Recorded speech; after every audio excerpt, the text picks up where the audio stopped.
Amis d'Entre-Loire-et-Loing, bonjour à tous. On a beaucoup de chance. Ce jeudi matin, nous sommes accueillis par Arnaud Floch, chez lui, dans son antre, au milieu de l'endroit où il travaille, au milieu de ses collections multiples et variées. Arnaud, merci beaucoup de nous accueillir. On est là à l'occasion de la publication de ton dernier album. Raconte. D'accord, bonjour et merci aussi de m'avoir choisi, entre guillemets. Sélectionné après Sélectionné, voilà. Mais c'est agréable. Et donc, alors ce dernier album, je suis revenu, on en parlait un peu out, je suis revenu à l'Afrique après 10 années de bons et loyaux services pour la culture noire américaine, et j'avais envie de revenir à l'Afrique. J'avais déjà fait 7 ou 8 albums dans les années 90 et 2000 sur des pays africains, le Mali, le Cameroun.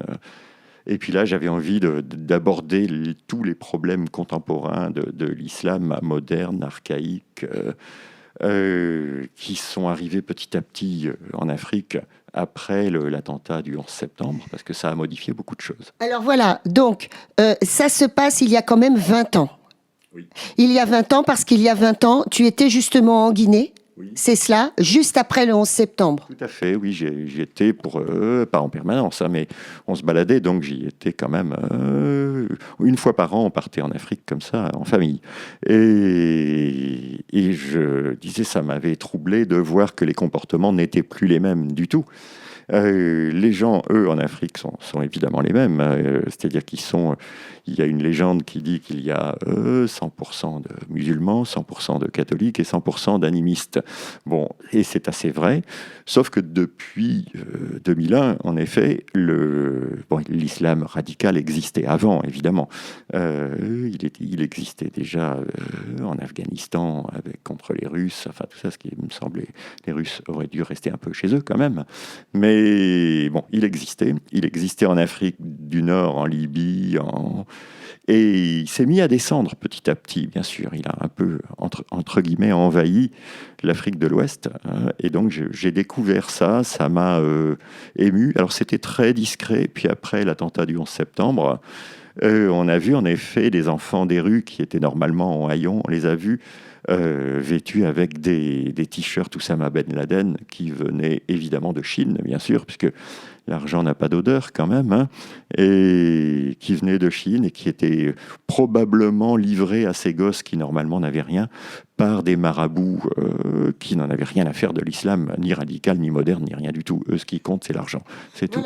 Tu nous racontes que ces marabouts sont en fait des voyous sans foi ni loi. Oui, c'est ça. Ce sont des assez souvent âgés pour gagner une espèce d'estime factice, mais donc voilà, et qui réduisent à l'esclavage, en effet, des enfants des rues qui sont de toute manière abandonnés et qui voient d'abord là le sauvetage parce qu'ils vont se retrouver sous un toit.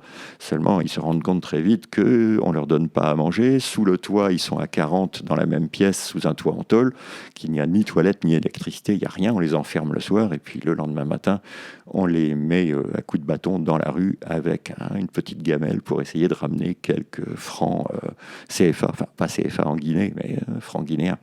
Et voilà. Alors, Arnaud Floch nous raconte pas ça pour le plaisir de nous parler de ce qui se passe en Guinée en général. C'est vraiment au cœur de ton histoire, en fait. Cette histoire de petits enfants, oui, que le héros, qui s'appelle Géant, oui, ce qui me paraît très beau, mais tu m'as expliqué qu'en fait c'était un surnom assez courant en Afrique. Ce Géant est obsédé par le fait de pouvoir sauver des enfants, les emmener loin de la Guinée. Oui, il a été lui-même Garibou, c'est le nom qu'on donne à ses enfants. D'ailleurs, c'est un nom que je n'ai pas entendu en Guinée. Je suppose qu'il doit être le même, mais c'est un nom qu'on utilise au Burkina Faso, au Mali. Garibou. Les petits garibous, ce sont ces enfants qui ne sont pas dangereux, puisqu'ils sont affamés, ils sont faibles, ils sont à poil ou quasiment à poil avec leur petite gamelle en plastique pour prendre de l'argent, quoi. Et en effet, dans mon histoire, qui est une fiction pure et dure, Géant est issu d'un petit groupe de garibous comme ça. On l'a appelé Géant dès son enfance, parce qu'en effet, il était 2 fois plus grand que les autres et plus costaud. Donc, et ils ont grandi, tous ces enfants, sauf ceux qui sont morts, ils ont grandi en restant ensemble, mais en constatant justement que l'âge adulte arrivant, ben, y en a un qui est resté animiste et fétichiste et qui est un peu, je dirais, un peu au-dessus, une espèce de birdie des temps modernes. Hein, ouais. Et il y en a un autre qui est devenu un islamiste très dur, très archaïque, hein, radical, je ne sais pas ce que ça veut dire, mais pas moderne du tout, ça c'est sûr. Et puis il y en a un autre qui est devenu une sombre crapule, voilà, sans foi ni loi.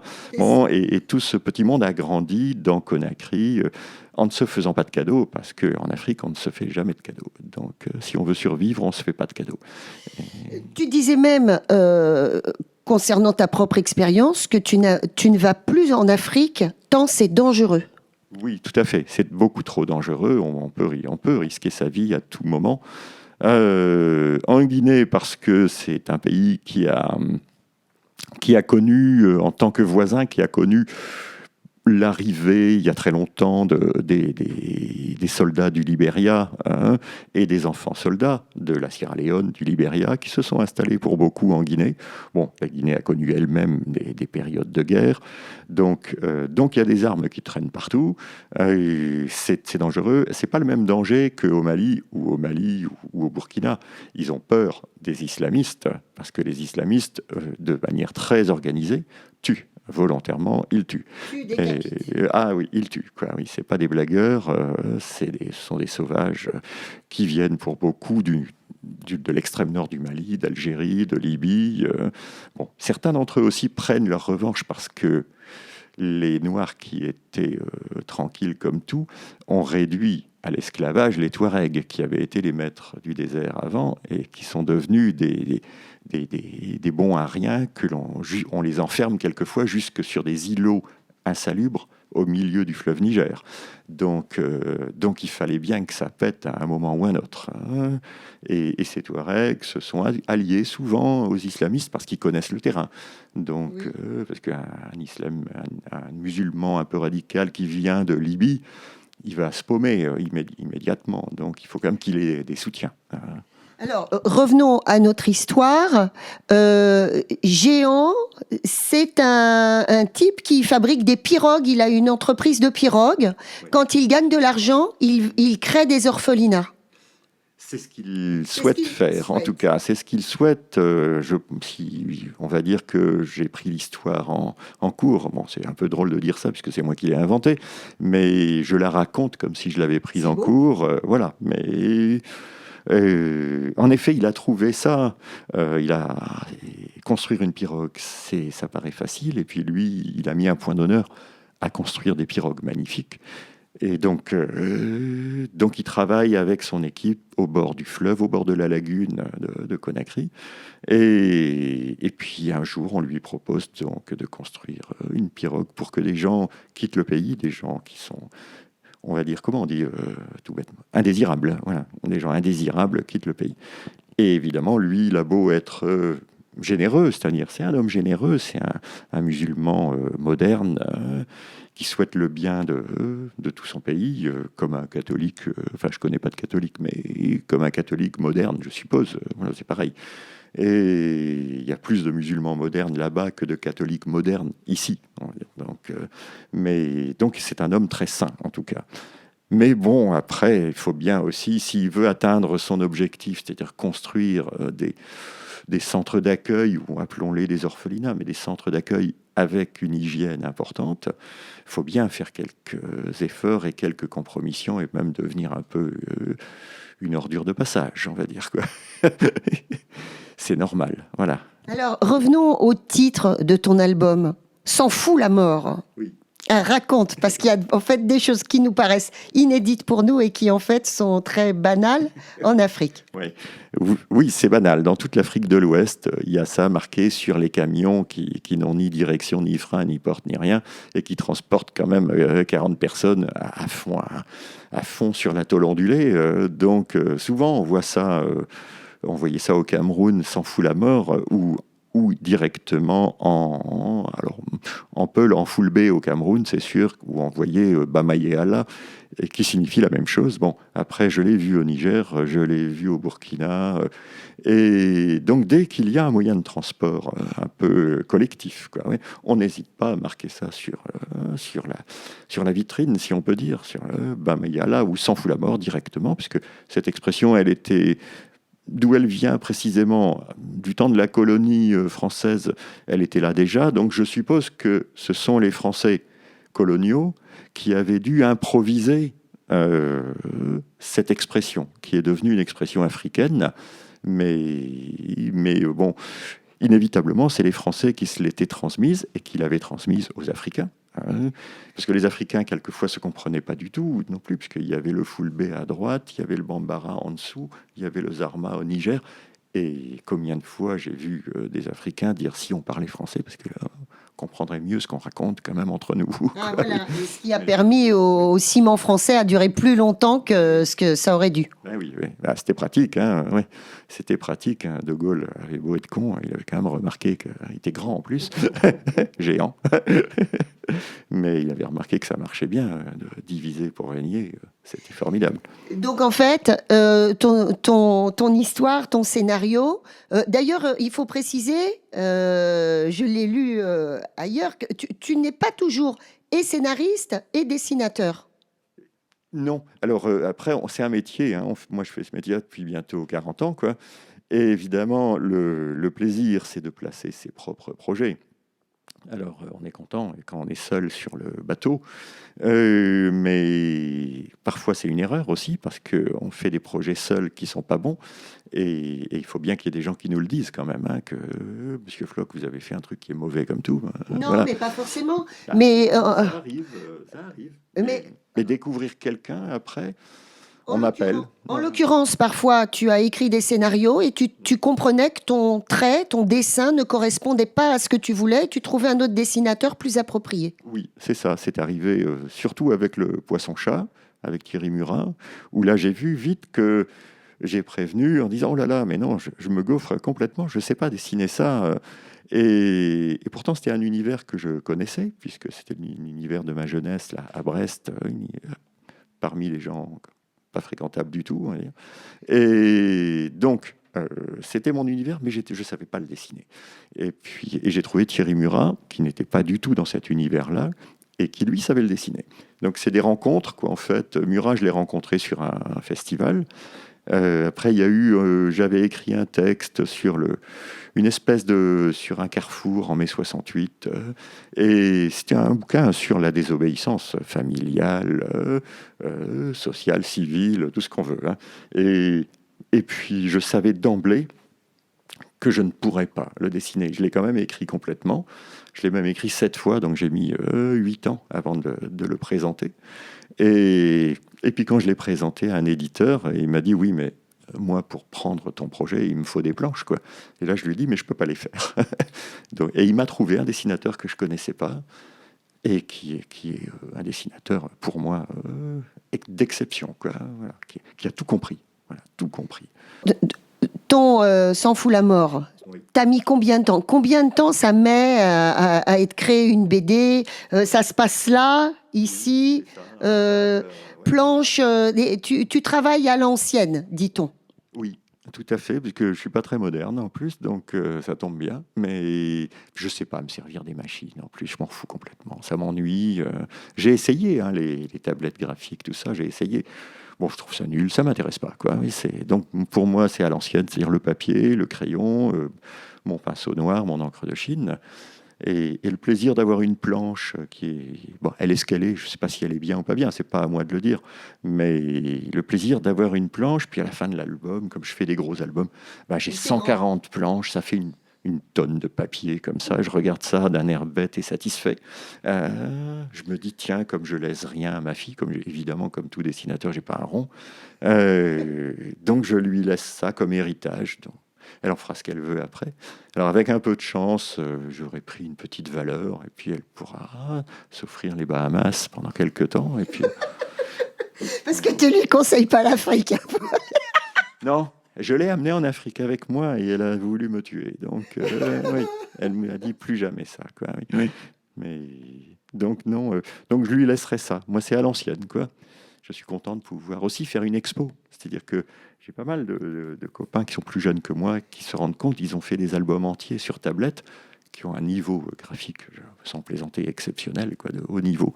Et puis, ben, quand on leur dit, tiens, on va faire une expo, ils sont cuits, quoi. Ah, mais ils sont cuits parce qu'on a un disque dur, c'est tout. Puis le galeriste dit, bah oui, mais moi je préfère avoir des originaux parce que j'aimerais bien en vendre quand même. Et il a raison, je pense que c'est un. Alors bon, pour ces jeunes dessinateurs, enfin jeunes, moyennement jeunes, c'est leur choix. Hein. J'ai rien contre. Moi, je sais pas le faire, en tout cas, ça c'est sûr. Je sais pas. Donc je reste avec mes planches à la main. Ouais. C'est trop tard. Merci Arnaud. Donc voilà, ça s'appelle S'en fout la mort. C'est l'histoire de Géant et de tous ses copains. C'est une vision en fait, ta vision géopolitique. Oui. C'est ça. C'est ça, oui. Ce mélange, les Français, évidemment, officiellement, sont partis en 1960 et 61. Je dis bien officiellement parce que De Gaulle et Jacques Foccart ont fait en sorte que tous les Français restent au poste clé au moins jusqu'en 1975. Moi, j'étais gamin, enfin j'étais ado à ce moment-là, mais je me souviens très bien que les parents de mes copains, ados, en brousse, en ville, bah, ils étaient dans l'armée, dans la police. Moi, j'étais copain avec le fils du percepteur, donc les impôts, c'était français. On était en 75, 15 ans après l'indépendance.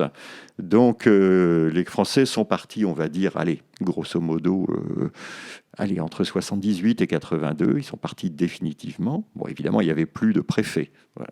C'était plus des départements français quand même.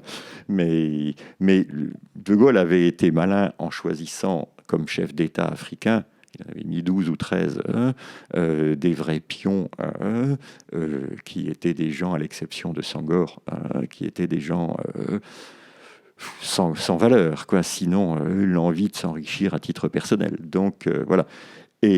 Mais comme ça, il avait la paix parce que quand il y avait ce qu'il a fait, il a quand même fait empoisonner un leader communiste en l'invitant à Genève en 61, parce que ce leader communiste était trop dangereux. Il s'appelait Félix Moumier.